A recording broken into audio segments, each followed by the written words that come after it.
Bonjour à tous, bienvenue sur Canal 22 dans le débat au programme.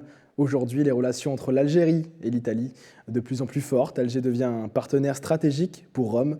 L'ambassadeur d'Italie en Algérie a récemment indiqué une relation profonde entre les deux pays, des partenariats dans les secteurs économiques, énergétiques et même judiciaires. On fait le point dans cette émission du débat. Pour en parler, nous sommes avec Gamal Abina, militant associatif et journaliste, des relations privilégiées donc entre Alger et Rome. Sur le plan énergétique, l'Algérie est devenue cette année le premier fournisseur de gaz pour l'Italie. Avant, c'était la Russie qui fournissait énormément de gaz donc, à l'Italie. Est-ce que c'est la guerre en Ukraine qui a favorisé ce rapprochement ? Absolument. La relation italo-algérienne est bonne depuis toujours, hein, c'est pas d'hier. On se rappelle dans les années 90 la tentative de mettre d'accord le fils à l'époque quand ils ont fait une réunion dans un monastère italien. Il y a eu beaucoup de tractations, de discussions, mais les Italiens n'ont jamais été vraiment en rupture avec l'Algérie. Là, ce qui a accéléré la procédure, c'est effectivement le fait que 45% des besoins énergétiques de gaz italien étaient assurés par la Russie, que le hasard effectivement de cette guerre a extrêmement favorisé l'Algérie qui bénéficie à la fois d'une augmentation considérable des cours du gaz et en même temps du fait que l'Italie a des besoins considérables puisqu'ils ont dû ne plus importer de gaz russe. Et il se trouve que ces 45% sont pour grande partie compensés par l'Algérie. Donc l'Algérie trouve un très bon partenaire. Elle avait déjà un peu l'Espagne. Elle a coupé l'approvisionnement au Maroc, ce qui permet de réorienter les exportations vers d'autres pays. Mais il n'en demeure pas moins qu'aujourd'hui, la relation italo-algérienne est très bonne, en dépit du fait que le gouvernement actuel est d'extrême droite. En juillet dernier, l'Italie et l'Algérie ont signé un contrat à hauteur de 4 milliards de dollars pour l'approvisionnement de gaz. Qu'est-ce que ce chiffre représente? Combien de barils d'hydrocarbures ça fait pour ça? C'est pas énorme en réalité, je crois que c'est autour de 20%, si je dis pas de bêtises, hein, mais il faut que je revoie un petit peu la copie. C'est pas considérable, ça compense largement. L'Italie aujourd'hui n'a pas que l'Algérie comme partenaire, il y a aussi d'autres pays africains, l'Angola et d'autres pays qu'ils ont été voir pour obtenir la compensation de cette perte importante, parce qu'il ne faut pas oublier une chose, c'est que l'Italie est une grande puissance industrielle. C'est à peu près le pendant allemand du sud de l'Europe. Alors l'Italie ne peut pas se passer d'énergie, puisque l'industrie marche par l'énergie, et que précisément, indépendamment du fait que c'est une grande culture ancienne, qui était très implantée, on se souvient de l'État romain à l'époque, de la Rome antique, lorsqu'ils étaient dans la conquête du monde. Aujourd'hui, l'Italie s'est centrée sur elle-même, évidemment, mais surtout sur ses capacités industrielles qui sont l'héritage de Mussolini. Et il se trouve que le hasard veut que la femme qui est à la tête de l'État italien aujourd'hui est une fan de Mussolini, même si elle fait semblant de revenir en arrière. Et il se trouve que cette guerre en Ukraine favorise effectivement l'accélération de la relation algéro-italienne, qui était, encore une fois, je dis bonne. Je prends un exemple très bête, très simple. Les Italiens ont accepté l'idée qu'ils allaient construire en Algérie, je ne parle pas des voitures, je parle de la firme Augusta, des hélicoptères de combat et civils. Ça, c'est un transfert de compétences et de technologies qui ont été faits en 2017, la signature. L'usine, apparemment, va bientôt arriver. En plus de cela, il y a aussi le fait de transférer de la compétence dans le domaine automobile, puisqu'il y a un accord cadre qui a été signé, et c'est donc l'italien. Enfin, c'est un groupe supranational, mais bon, qui est d'accord pour que Fiat s'installe en Algérie pour faire le montage, avec un taux d'intégration d'à peu près 40% sur les 5 années à venir. Donc l'Italie s'inscrit vraiment dans une collaboration étroite, active, proactive avec l'Algérie, et tient à développer cette relation parce que, évidemment, aujourd'hui, le versant sud de la Méditerranée devient vital pour l'Italie. Et cette année, l'Algérie a fourni à l'Italie plus de gaz qu'initialement prévu. Tout à fait. Est-ce que la guerre en Ukraine ne fait pas les affaires d'Alger, finalement, d'un point de vue économique, lorsqu'on voit que les pays européens sont un petit peu à la recherche des énergies en ce moment? Alors l'Algérie a une relation avec la Russie qui est une relation presque de fraternité très forte. Donc je pense qu'en sous-jacent, on n'a pas évidemment les tractations, en sous-jacent, les Russes et les Algériens se sont mis d'accord sur le fait que l'Algérie pouvait augmenter ses exportations vers certains pays européens et vers d'autres moins. On voit qu'avec la France, l'exportation était de 8%, elle a été portée à 12%, donc c'est pas énorme. Mais par contre, l'Italie, ils ont fait un pipeline qui relie l'Algérie à l'Italie. Alors ça, ce pipeline existait avant les tensions avec la Russie. Il devait exporter, je crois, 20 milliards de mètres cubes. Ça a été encore plus augmenté parce qu'effectivement, à la faveur de cette tension, l'Algérie bénéficie à plein de ce choc géopolitique qui a démarré le 24 février, et donc profite de cette nouvelle donne géoéconomique gazière, qui d'ailleurs, rappelons que l'Algérie est un très grand producteur de gaz, il est moins pétrolier que gazier, mais comme le gaz ne valait pas grand-chose, à la limite, ça ne comptait pas. Aujourd'hui, le gaz est central, et l'Algérie profite de ce rapport géopolitique nouveau pour se positionner sur l'Italie, évidemment, et sur le reste de l'Europe bientôt. Le contrat gazier entre les deux pays court jusqu'en 2027, plus 2 années en option. Est-ce qu'il s'agit d'un partenariat solide? Est-ce que l'Algérie aura les capacités de fournir toujours plus d'énergie à l'Italie, mais aussi aux autres pays européens? Alors, pour ce qui concerne l'Italie, c'est garanti puisqu'ils ont été capables de doubler leur capacité en même pas 6 mois. Donc, ça signifie que la réserve algérienne existe. Par contre, il faut être très clair, les infrastructures de développement gazier en Algérie ne sont pas suffisantes pour assurer l'Europe. C'est évident. L'Algérie reste, je crois, le 6e ou 7e producteur mondial. Il y a des réserves importantes, on en a pour au moins 80 ans, mais il faut les moyens de transporter le gaz par des voies qui sont très souvent d'abord par les gazoducs, évidemment, mais surtout le GNL. Or, l'Algérie a très peu de capacité non pas de production de GNL, mais de transport de GNL. C'est des capacités qui sont plutôt le pays le plus important, c'est le Qatar, qui est capable de transporter le gaz, qui a toute une flotte de navires qui font du GNL, qui coûte plus cher, bien évidemment. Mais en termes de production de gaz, c'est-à-dire que les réserves sont là, elles existent. La capacité de production et d'exportation, il faudra au moins 5 ou 6 ans pour espérer augmenter ces capacités, sachant en plus que l'Algérie vient de signer un contrat record avec le Nigeria, qui accepte de faire passer le gaz nigérian par le Niger jusqu'en Algérie pour desservir l'Europe. Mais ça, c'est des termes de 6 ans, 6-8 ans. Gamal Abina, sur les 5 premiers mois de 2022, l'Algérie et l'Italie ont atteint 4,3 milliards de dollars dans les échanges commerciaux. Sur l'année civile 2021, à titre de comparaison, le bilan était de 8 milliards et demi de dollars. Cette année, ce chiffre va être dépassé visiblement. Est-ce que ces recettes vont augmenter à chaque fois, d'année en année ? Oui, parce que d'abord, l'Italie a prouvé qu'elle était capable de faire ce que la France refuse de faire, le transfert de technologie. La France avait fait cette fameuse symbole par Renault. Ça n'a pas donné grand-chose, c'était marginal, c'est une production très limitée. L'Italie démarre en Algérie avec 60 000 véhicules par an pour les porter à 90 000, donc dans le but d'exporter. L'Italie veut un partenariat avec l'Algérie parce qu'il pense qu'il va accroître ses capacités industrielles en passant par la plateforme algérienne, qui est une plateforme solide. Ça n'a l'air de rien, mais l'Algérie a garanti 2 choses. La sécurité, on le sait déjà, mais elle a ce qu'on appelle l'assiette foncière suffisante pour pouvoir assurer ça, et de l'énergie pas chère. Parce que le rapport énergétique compte. L'énergie n'est pas chère en Algérie, donc ça vaut le coup de fabriquer sur place, ça réduit les coûts de production. Et l'Italie a dit qu'ils viennent de signer un nouveau cadre, par exemple, ils viennent de dire qu'ils allaient produire des frégates en Algérie. Donc on va investir le terrain sur le plan militaire et civil, on va investir la production en Algérie, le démarrage d'une industrie navale qui est quasiment embryonnaire, qui est quasiment existante, donc en collaboration avec des sociétés algériennes. Donc l'Italie porte son avantage parce qu'elle voit bien que la France ne fait pas l'effort, que l'Italie n'a pas de passé colonial avec l'Algérie, à part la Libye, ça n'a rien passé avec l'Italie. Et donc l'intérêt de l'Italie, c'est de se dire, puisque la France est un peu timorée, nous allons prendre cette place, que nous avons d'abord une puissance industrielle qui nous l'autorise, des compétences qui sont au rendez-vous, et surtout parce que nous n'avons pas de contentieux. Et pour s'en rendre compte, quand M. Tebboune va en Italie, il est reçu avec des chevaux. La garde nationale, c'est pas rien. La symbolique, ça a l'air de rien, et les Européens aiment bien les symboles. Ce symbole est fort, c'est de dire qu'il est reçu comme un vrai chef d'État. Et ça a du sens dans la mesure où l'Italie a besoin de développer ce partenariat avec l'Afrique, et particulièrement l'Algérie. Et avec ce partenariat énergétique, qui a le dessus au final? Est-ce que c'est l'Italie qui dirige l'Algérie avec sa contrepartie financière, ou alors c'est l'Algérie qui dit c'est nous qui avons l'énergie et qui impose ces conditions pour ces hydrocarbures? Alors là, on voit bien qu'avec l'affaire russe, l'énergie est vraiment le là qui baisse.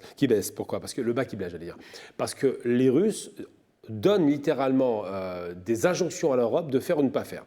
L'Algérie se retrouve vraiment sur un terrain ultra favorable, elle est vraiment sur un fauteuil. Pourquoi? Parce que l'énergie est rare, on le sait, l'énergie est ultra nécessaire, on voit bien surtout sur les pays très industriels comme le Japon, la Chine, évidemment l'Italie et l'Allemagne, donc les 2 locomotives européennes industrielles, et que l'énergie est donc devenue rare, difficile à obtenir, et elle est risquée. Les rapports géopolitiques ont démontré que 30% des approvisionnements européens ont été arrêtés du jour au lendemain, quasiment.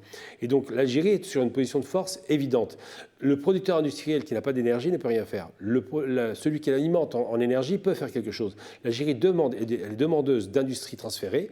L'Italie a besoin de garantir son industrie, qu'elle ne part pas aux États-Unis, puisque c'est la question qui se pose. Est-ce que les entreprises industrielles européennes restent en Europe ou vont aux États-Unis où c'est moins cher? Eh bien, la proximité géographique fait que l'Italie va accélérer sa relation avec l'Algérie pour obtenir à bon compte du gaz et du pétrole, et en contrepartie proposer une production industrielle en copartenariat, en co-développement. Mais je pense que l'Algérie est en position de force aujourd'hui. Au moment de cet accord, en juillet dernier, Luigi Di Maio était le ministre des Affaires étrangères de l'Italie. Il avait dit à la suite du partenariat qu'il souhaitait une collaboration encore plus élargie, je cite, dans les années à venir et plus diversifiée. Qu'est-ce que ça veut dire concrètement? Alors, il y a plusieurs aspects. L'aspect sécuritaire, la migration. Les Italiens ont du problème parce qu'ils ont un problème avec la Tunisie qui est très proche, et ils veulent stopper le flux migratoire. Ils savent que l'Algérie veut soutenir la Tunisie. une certaine mesure. Elle prête de l'argent, il y a beaucoup de touristes algériens qui vont en Tunisie pour garantir que l'économie ne s'effondre pas. Parce qu'aujourd'hui, c'est la question qui se pose, c'est est-ce que la Tunisie va tenir? L'Italie a tout intérêt à ce que ça se passe bien en Afrique du Nord. La Libye était une catastrophe, ils le savent aujourd'hui. Pour que le seul territoire à peu près stable d'Afrique du Nord, c'est l'Algérie, garantisse ses solidités. Donc la relation, d'ailleurs, qui prouve que cette relation est solide et durable, c'est que quel que soit le gouvernement en place aujourd'hui en Italie, on est passé d'un gouvernement de droite à l'extrême droite quand même, avec Giorgia Meloni, et bien Giorgia Meloni ne remet en aucun cas en cause les accords signés avec son pays et l'Algérie. Pourquoi? Parce qu'elle connaît les rapports de force, elle sait qu'ils ont besoin d'un partenariat solide, et elle sait que la France commence à reculer sur le terrain algérien et qu'eux peuvent se positionner. Donc tous ces éléments sécuritaires, industriels, énergétiques sont dans l'équation italienne, et ils ne se trompent pas. Leur intérêt, parce que c'est toujours une question d'intérêt d'État-État, l'intérêt de l'Italie, c'est surtout de ne pas froisser son partenaire algérien, au contraire de le séduire. Sur le volet diplomatique, justement, l'ambassadeur d'Italie en Algérie a récemment commenté les relations entre les deux pays. Il dit, je cite, « Pour l'Italie, l'Algérie est un partenaire stratégique et nous voulons consolider cette relation également dans le secteur de la justice. » Il a également félicité le président Tebboune pour ses réformes dans le domaine de la justice. Est-ce que cette déclaration est sincère de la part de la diplomatie italienne? Le mot diplomatie a été lâché. Effectivement, c'est diplomate. On ne va pas dire à quelqu'un, vous n'êtes pas bon sur le terrain judiciaire, vous n'êtes pas bon sur le terrain des réformes. Ils ne vont pas dire ça. On ne froisse pas son partenaire, bien au contraire. On peut même le flatter parfois. Mais ce qui est certain, c'est que l'Italie prouve une chose, c'est qu'elle ne se positionne pas comme donneuse de leçons. La problématique par rapport, je compare toujours l'Italie et la France évidemment, parce que la France en perd de vitesse, une industrie qui se réduit, l'Italie qui est toujours solide malgré tout sur un plan industriel, et l'Italie dit quoi? Elle dit, nous, on va en Algérie sans donner de leçons. Vous donnez des leçons, gardez vos leçons, nous on est là pour faire des affaires. La Chine fait la même chose avec l'Algérie. Il y a des pays comme ça qui s'affranchissent totalement des codes de droits de l'homme, de droits tout court d'ailleurs en règle générale, et qui vont sur un terrain pragmatique et économique. Ensuite, la question du droit est une chose, la question sécuritaire, donc pour empêcher le flux de migrants massifs qui commence à arriver, est une autre chose. Et je pense que l'Italie parie quelque part un peu sur l'Algérie pour devenir une sorte de gendarme de l'Afrique du Nord pour empêcher l'arrivée de tous ces migrants qui viennent du Sud. Et à ce propos-là, il y a un partenariat judiciaire qui a été en tout cas évoqué. Je ne sais pas ce qu'il en est réellement, mais l'Italie va se jumeler à l'Algérie pour l'élaboration d'un processus législatif dit plus efficace. Il y aurait une rédaction commune d'un manuel pour des textes juridiques plus cohérents. Est-ce que c'est normal de voir ça, un pays étranger qui propose des textes de loi pour un autre pays? Alors je pense que c'est pas que c'est normal, c'est que l'Italie fonctionne comme un pays européen. Et ils ont fonctionné avec des textes de loi supranationaux qui les engagent. L'Europe a des engagements vis-à-vis de l'Italie et vice-versa. Je pense que l'Italie s'inscrit dans une démarche de dire on va harmoniser avec la France nos lois et le cadre de loi. Les lois pour le business, évidemment, pour le développement économique, pour les partenariats, mais des lois aussi sur la question sécuritaire. C'est-à-dire qu'ils ne passent pas par le militaire, l'Italie. Ils passent d'abord par la négociation, par des cadres juridiques, et après, une fois que les cadres sont installés, à ce moment-là, ils se mettent d'accord. Par exemple, la question de la reconduite aux frontières, on a beaucoup d'Algériens qui vont en Italie, évidemment, qui passent par la Tunisie, qui se retrouvent en Italie comme tous les haragas, qui traînent un peu dans les rues. Eh bien, les Italiens pensent que si cet afflux massif augmente, je ne parle pas de l'Algérie, mais en général de l'Afrique du Nord, il va falloir trouver un cadre réglementaire pour les reconduire. Et ces questions-là sont posées par la France avec les OQTF, sont posées par l'Espagne, sont posées par beaucoup de pays européens méditerranéens qui voient cet afflux massif comme un danger. Donc l'Italie prépare, sur un plan cadre légal, législatif, des lois qui autoriseront à la fois les Italiens et les Algériens à se mettre d'accord sur l'envoi des migrants. Est-ce qu'on peut dire que c'est l'ouverture d'une nouvelle phase dans les relations italo-algériennes avec ce partenariat? Alors oui, d'abord parce que l'Italie a besoin d'énergie, ça c'est clair, donc c'est déjà le postulat. Mais indépendamment de ça, parce que depuis très longtemps, l'Italie lorgne sur l'Algérie, qui est un pays très riche aujourd'hui, il bénéficie à plein de l'augmentation des hydrocarbures. Il y a une volonté politique affichée de créer de l'industrie en Algérie. C'est une véritable obsession des dirigeants, et c'est logique, puisque ça répond aux demandes du Hirak quand même, il faut l'oublier. Et en même temps, il y a un partenariat qui veut se diversifier. L'Algérie ne veut plus travailler de façon exclusive avec la France, c'est fini ça. Elle veut trouver d'autres partenaires qu'elle considère comme étant plus crédibles et solides, et qui n'ont pas ce passé un petit peu post-colonial, un petit peu revanchard par rapport à l'Algérie. Donc l'Italie qui fait des transferts, c'est quand même extraordinaire. La France aurait dû être le premier partenaire. C'est l'Italie qui fait Fiat, c'est l'Italie qui fait Augusta, c'est l'Italie qui fait dans l'aéronautique, dans le naval. Il faut se poser des questions. L'accélération du transfert et de compétences et de partenariat avec l'Italie est beaucoup plus solide qu'il ne l'a jamais été celui de la France. Justement, sur le plan militaire, vous en parliez tout à l'heure, l'Algérie et l'Italie ont convenu d'une rencontre bilatérale, c'était début décembre, le 5 décembre dernier. Les deux pays veulent approfondir leurs liens dans l'industrie de la défense. l'Algérie va-t-elle acheter du matériel militaire italien? Alors, il y a déjà une part de marché italien qui est dévolue. On le sait déjà que l'Algérie achète du matériel italien. C'est très marginal, hein. L'essentiel vient pour 90% des Russes et des Chinois. Mais c'est vrai que cette volonté de diversifier fait suite à deux choses. La guerre d'Ukraine n'a pas convaincu sur la qualité du matériel russe, puisqu'on voit qu'ils ont du mal. Les Italiens ont du matériel de qualité qui est reconnu. Et quoi qu'il en soit, qui a une certaine modernité que les Russes peut-être ont moins.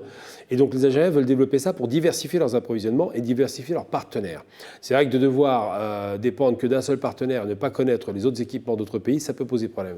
Puis en même temps, cette relation, elle est vraiment dans une démarche. Alors c'est l'armée nationale populaire qui a demandé à ce que les industries militaires soient un modèle pour les industries civiles. Ça a été présenté comme ça à l'époque de Chéni-Guerra. Et donc aujourd'hui, l'Algérie veut montrer que le militaire va être une sorte d'avancée considérable, d'ailleurs comme les pays européens, tous se sont construits autour du militaire, pour que les civils suivent derrière. C'est une stratégie qui n'est pas forcément gagnante, les Russes l'ont démontré, mais qui peut porter ses fruits si c'est bien amené. Et en termes de partage de technologie, vous en parliez tout à l'heure, et de savoir-faire industriel, est-ce que l'Algérie a quelque chose à gagner dans ce partenariat militaire avec Rome? Alors elle a tout à gagner. Il faut être très clair, elle a tout à gagner. Pourquoi? Parce que d'abord, ça peut neutraliser un petit peu s'il y a des tensions avec l'Europe. Le rapport européen, l'Italie dans la poche, pour commencer. On a vu qu'il y a eu des tensions avec l'Espagne ces derniers temps. Ensuite, surtout parce que le transfert de technologie est essentiel pour les Algériens.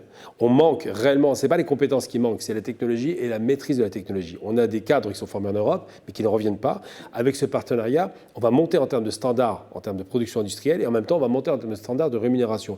Et je pense qu'on a tout à gagner à faire en sorte de s'arrimer avec des partenariats singuliers. Je ne parle pas de l'Europe dans son ensemble, parce que l'accord d'association était une arnaque. Hein. On s'est retrouvé à devenir avec un marché comme ça ouvert où les Européens vendaient tout leur matériel puis ont donné de la devise. Aujourd'hui, c'est plus ce qui est pensé en Algérie. Ils pensent en termes de partenariat stratégique avec d'État à État. C'est une relation d'État à État qui permet de pouvoir mettre en concurrence les Européens entre eux. On a beaucoup parlé de l'Italie, mais justement à l'échelle de l'Europe, Abdelmadjid Tebboune espère une exportation de 100 milliards de mètres cubes de gaz vers le continent européen en 2023. Aujourd'hui, 100 milliards de mètres cubes, c'est ce que produit l'Algérie, mais 50% est destiné à la consommation locale. Est-ce que cette ambition est réaliste selon vous? Est-ce que l'Algérie a les moyens de le faire? Alors, en termes de réserve, ça existe, il n'y a pas de problème. Par contre, en termes de logistique, j'ai dit il faut du temps. Ça ne se fait pas rapidement, sachant que les besoins algériens augmentent en consommation intérieure et que ce qui sort à l'extérieur, c'est que 50% aujourd'hui. S'il n'y a pas une augmentation de la production rapide, c'est vrai qu'on ne pourra pas satisfaire à ça parce que la guerre d'Ukraine ne va pas durer, on sait bien que ça va s'arrêter, et que les Russes vont reprendre leur marché européen, c'est évident. Donc cette concurrence qui va s'installer, c'est une concurrence contre le temps. L'Algérie doit absolument résoudre ces problèmes d'augmentation de la production pour pouvoir assurer ça. Ensuite, l'Europe, c'est un énorme vivier de besoins de gaz. On se rend compte qu'on parle de 400, 500 milliards de besoins annuels, ce qui est considérable. Et l'Algérie, même si elle satisfait 100 milliards, ce sera largement insuffisant par rapport aux besoins européens. Par contre, il y a un coup à jouer. C'est vrai que si les Algériens savent se positionner, s'ils savent négocier d'État à État, et non pas avec l'Europe dans sa globalité, ils pourraient effectivement non seulement négocier des augmentations d'exportation, du développement de la production, mais surtout des prix. Parce que les marchés qui doivent être fixés, on fait souvent des contrats à terme, ce qui ne sont pas favorables. Il vaut mieux des prix sur le marché actuel, qui est très haut. Donc quand on fait les contrats à terme, on se fait avoir. Si vous avez un marché qui est bas, vous signez sur 5 ans avec le même prix, ce n'est pas intéressant. Alors que quand vous renégociez à chaque fois, et c'est ce qu'il faut faire, à ce moment-là, vous bénéficiez de la hausse. Parfois, il peut y avoir des baisses, mais là, clairement, on est sur une phase ascendante. Aujourd'hui, le président algérien qualifie son pays de partenaires très fiables pour l'Europe et en particulier pour l'Italie. Mais qu'en est-il aujourd'hui de la relation avec l'Espagne? On sait que les divergences avec le voisin marocain ont ralenti la relation algéro-espagnole. Alors l'Espagne et l'Algérie, c'est 10 milliards à peu près d'échanges dans les deux sens. La problématique espagnole, ce n'est pas une problématique de l'Espagne, c'est une problématique du Premier ministre espagnol. Il s'est tout seul mis dans une position difficile. Son propre Parlement et gouvernement sont opposés à sa position. Donc il a choisi, et c'est pour moi un tort politique, il n'aurait pas dû le faire, de trancher alors que c'est l'ancienne puissance coloniale sur la question du Sahara occidental. Ce n'est pas l'Espagne qui peut trancher parce qu'elle a créé le conflit, elle a créé la problématique. Si elle avait bien négocié cette sortie de décolonisation, sans doute que le Sahara aurait été ou indépendant ou pas, ou rattaché au Maroc ou à la Mauritanie, mais ça aurait été beaucoup plus calme. Ça n'a pas été négocié. Ils l'ont abandonné comme ça du jour au lendemain. Et lui, il vient prendre une position tranchée qui ne correspond pas à ce que l'ONU demande. L'ONU demande une négociation, lui dit on reconnaît. Donc ça a énervé les Algériens. Alors j'allais dire que l'énervement était peut-être excessif, mais en même temps, ça a donné la possibilité aux Algériens de dire voilà, on montre nos muscles, on va réduire l'exportation de gaz, alors qu'il y a un gazoduc très important qui relie directement l'Algérie et l'Espagne. Après, ceux qui sont impactés, c'est surtout les Espagnols, puisqu'ils vendaient beaucoup en Algérie. Aujourd'hui, ils ne peuvent plus vendre, ou très peu. Et donc, ce qui se pose aujourd'hui, c'est est-ce que cette relation va se dégrader? Je ne pense pas. Je pense qu'il va y avoir des discussions, ce qui est logique. Mais je pense que l'Algérie a tout intérêt à garder une bonne relation avec l'Espagne, l'Italie et les pays de la rive sud de la Méditerranée pour exporter sa première richesse, en vérité, qui est le gaz. Gamal Abina, pour finir, on voit que la majorité des pays européens veulent sortir de la dépendance vis-à-vis de la Russie pour le gaz. Est-ce que l'Algérie peut aspirer à devenir un véritable hub pour la distribution de gaz à toute l'Europe? Non, pas du tout, parce que d'abord, les Turcs ont déjà fait un accord cadre avec la Russie pour devenir un hub. Donc déjà, la concurrence est impossible, les Russes sont trop solides. Mais par contre, l'Algérie peut devenir une vraie source d'approvisionnement solide avec l'Europe. Sur le terme, quel terme? C'est quand le gazoduc va relier le Nigeria à l'Algérie qu'on devient à la fois exportateur et transfert de gaz. Donc là, on peut jouer un coup intéressant. Il faut développer, évidemment, c'est moins cher que le GNL, il faut développer les gazoducs, il faut en construire d'autres, il faut alimenter l'Europe et il faut garantir la sauvegarde des intérêts algériens, à savoir qu'il faut augmenter la production tout en assurant, évidemment, l'approvisionnement énergétique de l'Algérie pour ses propres besoins intérieurs. C'est donc dans l'alimentation que tout va se jouer donc vers l'Europe. C'est l'alimentation. Essentiellement, il y a une énorme réserve de gaz dans l'Algérie. On se retrouve encore récemment. Enfin, on sait que c'est une énorme réserve. Il y en a pour 100 ans. Il ne faut pas s'endormir dessus, mais il faut faire en sorte de bien gérer cette richesse parce que c'est une richesse qui est finie. Quand il n'y aura plus de gaz en sous-sol, l'Algérie risque de se retrouver en difficulté. Il faut tout faire pour passer du gaz-pétrole à autre chose. Et comment l'Algérie peut exporter plus en termes, concrètement, en termes techniquement, pour approvisionner l'Europe de manière plus conséquente et faire aussi plus, en tout cas de business, on va appeler ça comme ça? Eh bien, il faut faire plus de gazoducs pour commencer. Il faut améliorer la production en amont. Il faut améliorer les recherches. Il faut développer, vraiment installer sur tout le territoire algérien un maillage parce que le gaz est partout. Il n'est pas seulement concentré sur certaines zones. Mais il faut tout faire pour que ce qu'on appelle les vecteurs de transport de gaz, en l'occurrence les gazoducs, qui sont les moins chers en l'occurrence, soient construits le plus vite possible. Ils en ont fait un via le Maroc à l'époque. Après, ils en ont fait un direct en Espagne. Maintenant, un direct en Italie. Il faut en faire d'autres. La Grèce a besoin de gaz. Il y a tout un tas de pays dans le sud, que ce soit la Croatie ou je ne sais, qui ont des besoins importants. Il faut être capable de développer ce réseau de gazoducs. Est-ce que l'Algérie a déjà commencé ces chantiers-là? Combien de temps ça prend? Voilà, Alors là, par contre, ce qui fait qu'on peut penser qu'ils ont envisagé ces chantiers, c'est possible qu'ils l'aient envisagé. Aujourd'hui, comme on se retrouve dans une situation où on ne s'attendait pas à ce que le gaz coûte aussi cher et à ce qu'il soit aussi favorable aux Algériens, je pense que l'État algérien commence à penser à ces solutions parce que ça leur est tombé dessus, clairement. C'est un cadeau qui tombe du ciel. Maintenant, il va falloir passer à la phase offensive. Je pense que c'est en train d'être négocié, réfléchi et qu'ils vont développer ce genre de structure. Quand vous parlez de diversification des hydrocarbures, à quoi vous pensez au-delà du gaz D'abord, l'agriculture, on le sait déjà, mais pas seulement. Il faut être capable, surtout, et pour ma part, la priorité absolue de l'Algérie, en dehors des industries qui vont être construites, elles vont arriver, on le sait très bien, c'est surtout les énergies renouvelables. On a 3000 heures d'ensoleillement annuel de soleil. Donc la possibilité de produire, avec ce soleil abondant et permanent, de l'énergie électrique qui ne coûte rien. Vous installez, ça coûte cher en investissement, 30 milliards, mais après, c'est que du bénéfice tous les ans. Il faut installer ce système-là. Il faut installer évidemment la possibilité de pouvoir faire du délestage vers l'Europe pour vendre cette électricité. Mais c'est une énergie merveilleuse parce qu'elle est éternelle. Et ça, c'est quelque chose qui est... Ce que moi, je parle de transition, ce n'est pas seulement production de richesse locale, c'est surtout énergétique. Passer du tout gaz, pétrole à l'énergie renouvelable. Et dans cette transition, où en est le gouvernement algérien? Est-ce qu'il a entamé justement cette transition ou est-ce qu'il en est encore loin dans ses infrastructures? Alors, on se souvient de l'arnaque de M. Sarkozy qui a déconseillé aux Algériens de travailler avec les Allemands par rapport à Desertec. Bilan des courses, ça a été fait au Maroc. Ils ont bien fait de le faire, les Marocains, parce que ça garantit 40% de leurs besoins. L'Algérie reprend le relais. Là, actuellement, il ne parle pas de grands projets type Desertec, il parle de petites centrales un peu disséminées partout. C'est une première étape. Je pense que c'est une étape qui est insuffisante, mais elle permet d'avoir immédiatement des productions locales d'énergie. Maintenant, un grand projet Desertec n'est pas à l'ordre du jour. On parle d'une centrale je crois, de 1000 mégawatts, si je ne me trompe pas, enfin, sur ces eaux-là. Ce n'est pas énorme. On n'a pas de centrales nucléaires, on a très peu de barrages, hydroélectrique, je veux dire, parce qu'on n'a pas assez d'alimentation en eau. Donc il faut vraiment penser au solaire, parce que le solaire est une voie de garantie et de sécurité énergétique et économique pour l'Algérie. Et donc c'est l'avenir, Gamal Abina. Merci. Je rappelle que vous êtes militant associatif et journaliste. C'est la fin de cette émission. Merci de l'avoir suivi. Rendez-vous très vite pour un nouveau sujet, un nouveau thème. Merci de votre fidélité. Restez avec nous sur Canal 22.